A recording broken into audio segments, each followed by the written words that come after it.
Ladies and gentlemen, I hope that you've been paying attention because we are now less than 7 days away from Money in the Bank 2025 from Los Angeles, California. And Money in the Bank is always one of my favorite nights of the entire professional wrestling calendar year because of the Money in the Bank ladder matches. Not just because they tend to be very good and very fun, but because the end result of those matches can fundamentally change WWE storytelling for the next 12 months. So I would like to officially welcome you to my Money in the Bank 2025 predictions video. We're going to go through every single match that's currently announced for Money in the Bank. I'm going to tell you who I think is going to win, why I think they're going to win, what sort of surprises and shocks we could expect from this show, and we'll also talk about where storylines might go after this show. Don't forget that I will be live streaming a watch along of Money in the Bank, so make sure you come back to this channel when the show is actually happening. And as always, don't forget to subscribe to this channel, ring the bell for notifications. If you're a wrestling fan, I know that you're going to fall in love with this YouTube channel because we always upload daily wrestling content. And don't forget about the Patreon, patreon.com/SantiZap, where we upload a bunch of extra videos that never get uploaded here at YouTube. Link in the description, link in the pinned comment. Let's start the predictions. Let's start things off by talking about the Women's Intercontinental Championship match between the champion Lyra Valkyria defending against Becky Lynch. Now, technically, this match does have a stipulation, but it's more of a storyline wager as opposed to an actual physical in-ring stipulation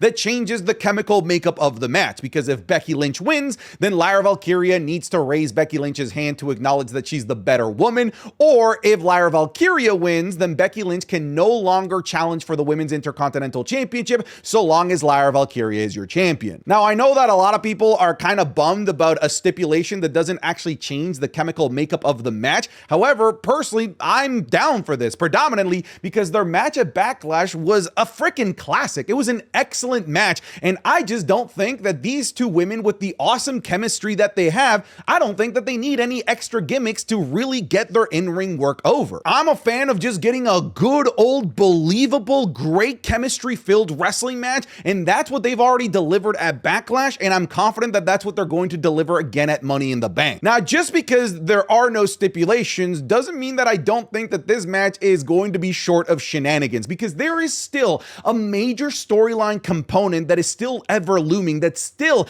has not been explored and has not been resolved, and that is Becky Lynch taking out Bayley before WrestleMania, taking her out of the WrestleMania match, taking her spot, and then eventually using all of this as a catalyst to give us the feud that we have today. So Bayley could very well be involved in this result. And with Money in the Bank being such a big show, with Women's Evolution being just around the corner, SummerSlam being just around the corner, I think that this is the show where Bayley returns to exact her revenge on Becky Lynch. Now, here is where I think things will ultimately go. I think that we are due for a Women's Intercontinental Championship triple threat match, and I wouldn't be surprised if that match happens at Evolution. I think it's going to be Becky Lynch versus Bayley versus Lyra Valkyria, but then the stipulation kind of makes it so that I have to pick Becky Lynch to win here. So that's what I'm going to go with. I'm going to go with Becky Lynch using some sort of shenanigans, a distraction of some sort to pick up the victory against Lyra Valkyria. Now, I'm going to say that it's going to be a pinfall victory, not a submission victory here for Becky Lynch. And as Lyra Valkyria is raising Becky Lynch's hand, I am going to predict that this is where Bayley makes her return. She makes her mark, goes for the Intercontinental Championship, but because Lyra Valkyria will presumably have a rematch clause, even though rematch clauses are just sort of incredibly inconsistent,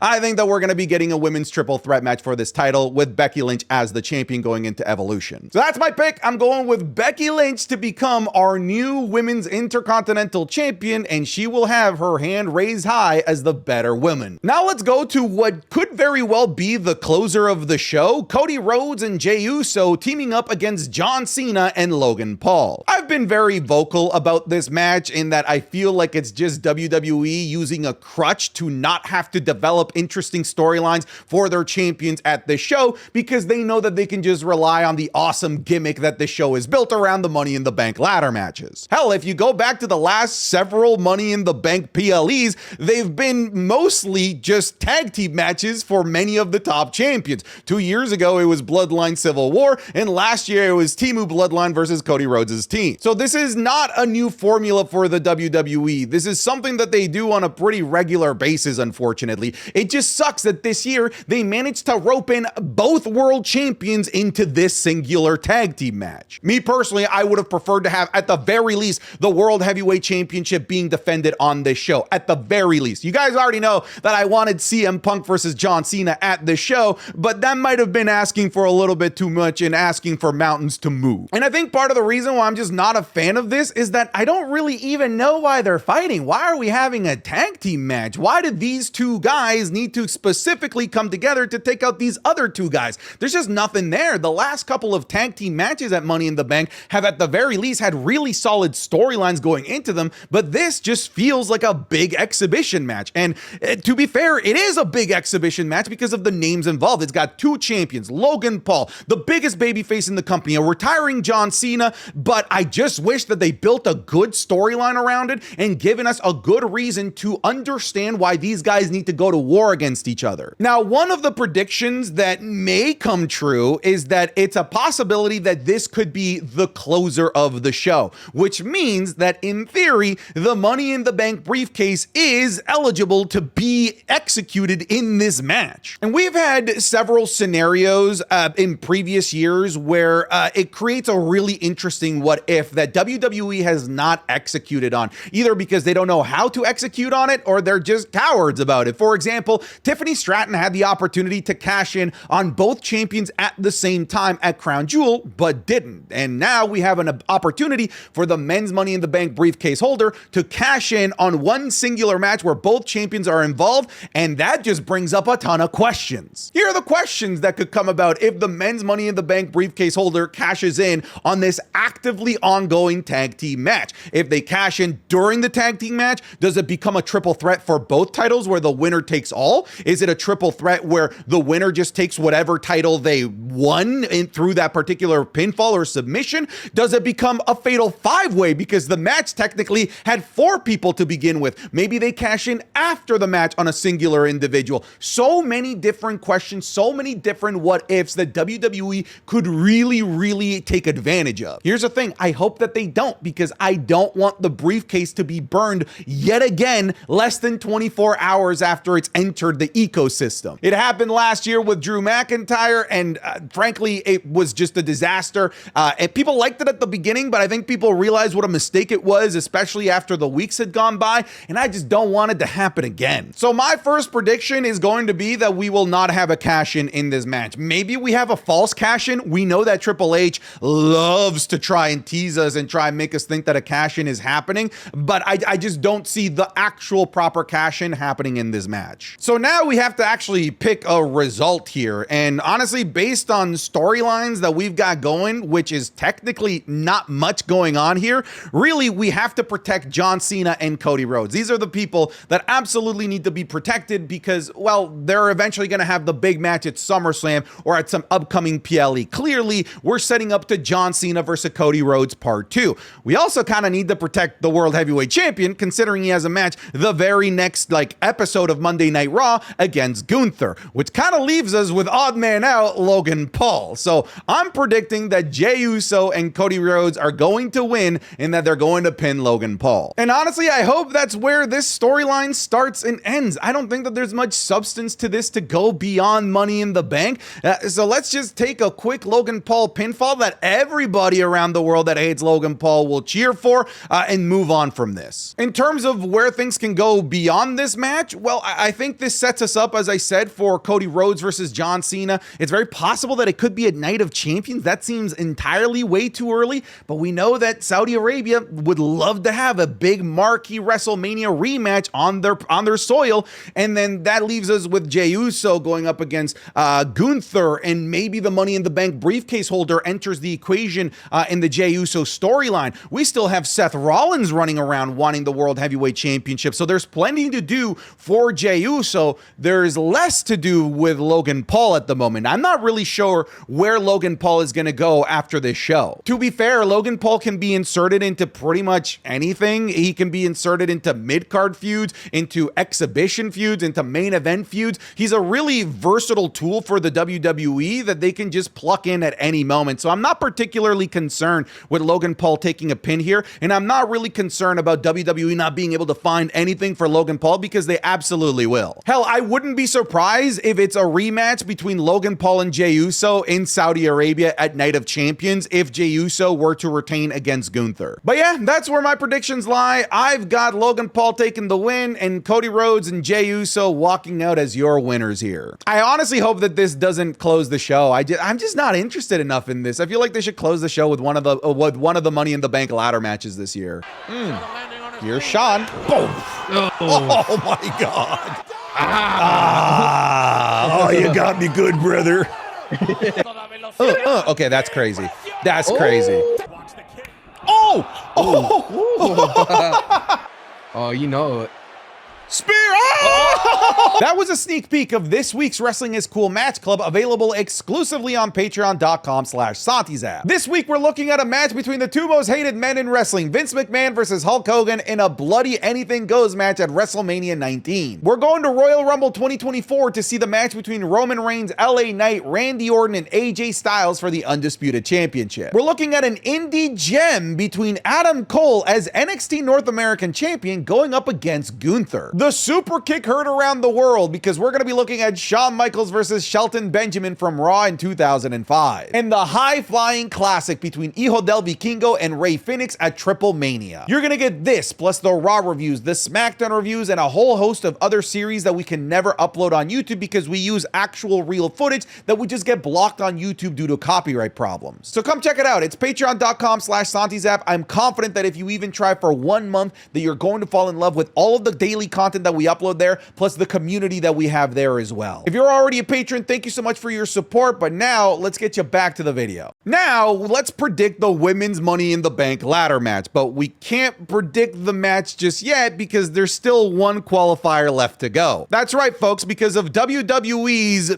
weird scheduling this year, they had very little time to build to Money in the Bank. So we still have 2 qualifier matches that are left less than a week before Money in the Bank, which robs us of the typical yearly moment of all Money in the Bank contestants actually being able to cut promos on each other, unfortunately. But hey, that just means that we need to predict a little bit more. So let's start by predicting the final women's qualifier between the newly called up Stephanie Vacher. But hey, that just means that we have a couple of more matches that we need to predict before we can fully finish this video. So let's start off with the final remaining Money in the Bank women's qualifier between Stephanie Vacher, Ivy Nile, and Liv Morgan. This is interesting, okay? I feel like anything is possible in this match. I know that you're looking at this match and instantly just looking at this and saying, clearly Ivy Nile is taking the pin, but I also thought that about the Andrade match. I was certain that Andrade was there to take the pin, and Andrade freaking qualified. So honestly, at this point, all 3 of these women have an equal chance of qualifying for the freaking match. I think that Ivy Nile would be fascinating, would add a different dynamic and a different type of wrestler to this match. I feel like Stephanie Vacher would be awesome. It'd be great to showcase her immediately as a top tier talent to the main roster upon her call up. And obviously Liv Morgan has been a just awesome asset for many of these gimmick matches for the WWE for the last several years. So I don't think the WWE can go wrong with any one of these 3 women. But I am going to go with Stephanie Vacher. And I know that some people are concerned about the possibility of her winning because she already has a match earlier on in the night at Worlds Collide. However, that is a tag team match. She's not going to be working her full rate. I don't think that it's going to be a particularly very long match now that it's not for the Women's NXT Championship. I think that they're going to keep her safe in that match to save her for the Money in the Bank ladder match. And the reason for this is that I think that we're going to have a storyline where Roxanne Perez tries to help Liv Morgan once again, but once again, because of Raquel and her distrust of Roxanne Perez, Raquel will cost Liv Morgan this match and accidentally make a scenario where Ivy Nile gets pinned by La Primera Stephanie Vacher. So I've got Stephanie Vacher being the final entry in the women's ladder match, which means we can now predict the women's Money in the Bank ladder match between Alexa Bliss, Roxanne Perez, Rhea Ripley, Julia, Naomi, and the final entry, Stephanie Vacher. This might be one of the most stacked and maybe most unpredictable Money in the Bank ladder matches in women's history, and I'm all here for that because I genuinely think that you can make an excellent case for pretty much any one of these women. I will remove Julia from the equation because WWE has basically already shown their hand and told us that Julia is going to go after the United United States Championship, go after Zelina Vega, and she doesn't need the briefcase in order to be able to do that. So even though I'm happy that Julia is going after some gold, I wish that they hadn't have played their card this early, because I would have loved to go into this match thinking that Julia might actually win. Roxanne Perez would be a fascinating choice. Imagine the weird dynamic that we would have in the Judgment Day with Roxanne Perez with the briefcase, with a jealous Liv Morgan, a Raquel Rodriguez that has zero trust, a Dominic Mysterio whose eyes are starting to turn. Maybe even further down the line, Liv Morgan wins the Women's World Championship, and then the Judgment Day has the Women's World Champion and the Money in the Bank briefcase holder. So Roxanne Perez could prove to be a very fascinating choice if they were to pull the trigger with her. Alexa Bliss is obviously a safe option because she's so popular, so beloved. She gets some of the biggest pops of the night whenever she appears on screen on Friday Night SmackDown, and we've seen her be really successful with the briefcase before. The only reason I wouldn't want her to win is because I've kind of been there, done that. We've seen Alexa Bliss with the briefcase before. And then there's Rhea Ripley, the one that I really don't want to win, mostly because she is a briefcase. At any moment, at any time, Rhea Ripley can get a world championship opportunity, and it would make perfect sense because she basically is roommates with the world championship at this point. So why waste a plot device that is used to give somebody an impromptu championship match on somebody that can get impromptu championship matches whenever she damn well pleases? It would seem redundant to put this plot device on Rhea Ripley. So I don't see it. However, the marketing machine that is WWE is probably salivating at the idea of selling Mommy in the Bank branded t-shirts and briefcases that would probably make them a crap ton of money. And then there's Stephanie Vacher, which would be a wild card of a choice if WWE were to go to this route. If they were to give her the Money in the Bank briefcase, it would honestly be the kind of reminding me of when WWE immediately pushed Finn Balor to the Universal Championship. Obviously, that didn't go the way that we all wanted it to go in the long term, but maybe they can redo it again with a major push to Stephanie Vacher, and this time, hopefully, the fates allow us to do it right. But ultimately, my pick for this match is going to be Naomi. I think that Naomi, not only is she going to win the Money in the Bank briefcase, but I firmly believe that she is the best available option to win the briefcase. I'm not saying that the briefcase is only good on heels, but predominantly they're best on heels. And right now, the most over heel act in the women's division is Naomi. So if WWE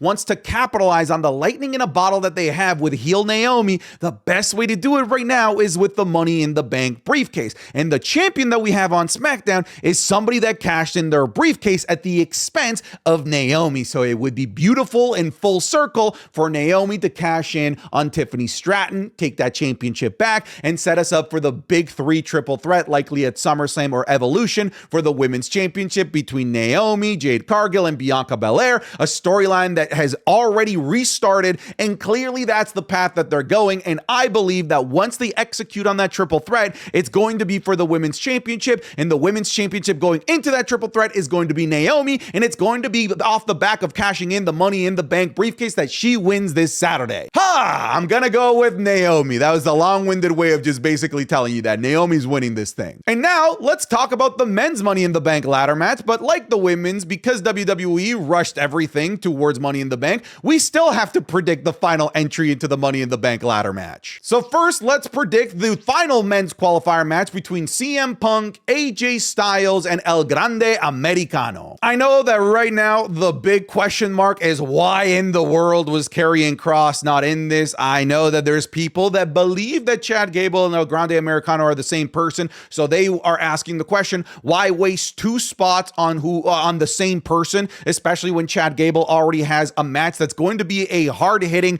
very dangerous match against Hijo del Vikingo earlier on in the night. But that's the people that think that they're the same person. I'm obviously not one of those. But I do think that Karrion Kross is going to make his presence known in this match. I wouldn't be surprised if Karrion Kross re-engages the feud with AJ Styles and attacks him in this match to hopefully set us up for something between AJ and Karrion Kross, because let's not forget that they didn't really follow up on the AJ and Karrion Kross relationship after what happened at WrestleMania with Karrion Kross costing AJ Styles the match against Logan Paul. It's weird that they haven't followed up on it, so maybe this is where they restarted an angry, pissed off Karrion Kross that he wasn't involved in this. Maybe they use that as part of a storyline reason for him to get involved in the match and take out AJ Styles. I don't think that El Grande Americano is going to win this. I don't think think that AJ Styles is going to win this almost by default, and based on the fact that he's by far the biggest name in terms of draw in this match, I'm going to go with CM Punk being added to the Money in the Bank ladder match. Which means that our men's Money in the Bank ladder match will be between Solo Sikoa, LA Knight, Penta, Seth Rollins, Andrade, and CM Punk. Now, Andrade being added to this match is cool. It was unpredictable. He's going to be an awesome asset in this match that has some of the best physical spots that we're probably going to see in this entire match. However, out of the entire field, he is the one that I have by far the least amount of trust in winning this thing. So I'm not even considering Andrade as a possibility here. Then there's Solo Sikoa, who would have been interesting. However, he's got this other thing going on with Jacob Fatu, and I think that that's ultimately the end goal for Solo Sikoa, to have a championship match, probably at SummerSlam with Jacob Fatu, and that means that Solo doesn't need to be winning the Money in the Bank briefcase for that. I think Penta is going to be amazing in this match, but I don't see WWE giving him the Money in the Bank briefcase, at the very least not yet. And that kind of leaves us with the three biggest contenders: LA Knight, Seth Rollins, and CM Punk. Here is ultimately what I think is going to happen in this match. I believe that towards the end, we are going to have a big fight near the top of the ladder between CM Punk and Seth Rollins. One of them is about to pick up the victory, but then we have the return of Roman Reigns, who prevents Seth Rollins from being able to get the victory, but he also takes out CM Punk in the process. He comes back, takes both of them out, once again playing off of what happened at WrestleMania 41. He leaves them both for dead, and that opens up a window for none other than LA Knight. After 3 years of being the favorite to win the briefcase, finally wins the damn briefcase. I'm gonna be honest with you, I feel like he's the best available option in terms of like what his character can do with the briefcase and the big leap forward that he can take in terms of pushing his career forward with the briefcase. Obviously, the Seth Rollins character fits really well with the briefcase right now, but I just think that there's so many things for Seth Rollins to do that he just does not need the briefcase right now. I think it'd just be a lot more fun to have an unpredictable LA Knight running around with this thing, potentially cashing in on somebody that he partnered with a few years ago in John Cena, or maybe cashing in on Yeet, making it the Yeah Revolution. So my prediction here is that Roman Reigns returns in this match to cost both Seth Rollins and CM Punk, and opens the window for LA Knight to be our next Mr. Money in the Bank. Yeah. And that's it, folks. Next year, I just hope WWE doesn't rush this show so that we know the full card at the very least a whole week in advance. But that's it. Don't forget that we'll be doing a watch along of this show together here on YouTube. So I do encourage you to pop by during Money in the Bank to see our reactions and to hang out with the community. But that's it, folks. I'll see you guys in Money in the Bank. Take care. Goodbye. Get out of here.